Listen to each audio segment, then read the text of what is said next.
2 semaines après le match au sommet face au Racing Club de Lens, c'est un nouveau choc qui attend l'équipe d'Angesco lundi soir prochain.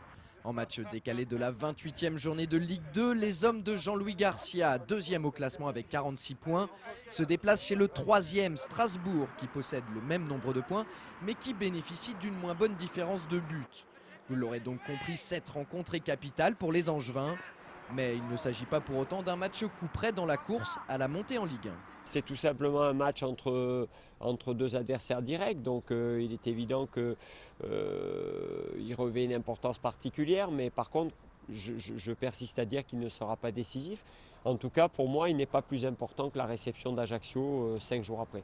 Pas plus important qu'Ajaccio, certes, puisque tous les matchs qu'il reste à disputer cette saison vont valoir leur pesant d'or.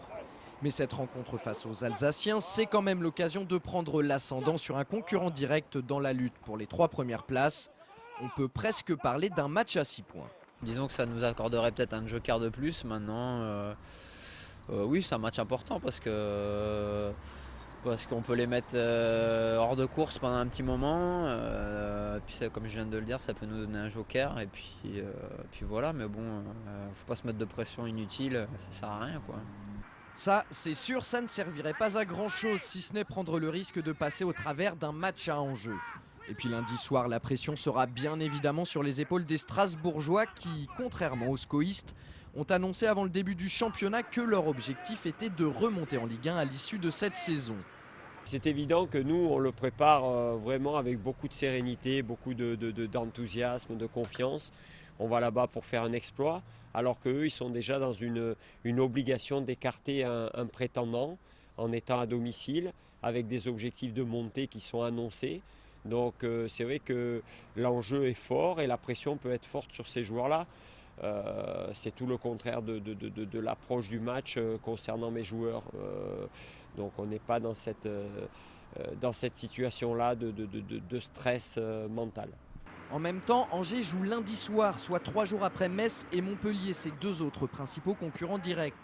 En cas de résultat positif de ces 2 formations, la bande à Philippe Brunel serait quasi obligée de ne pas perdre pour ne pas se retrouver distancé au classement.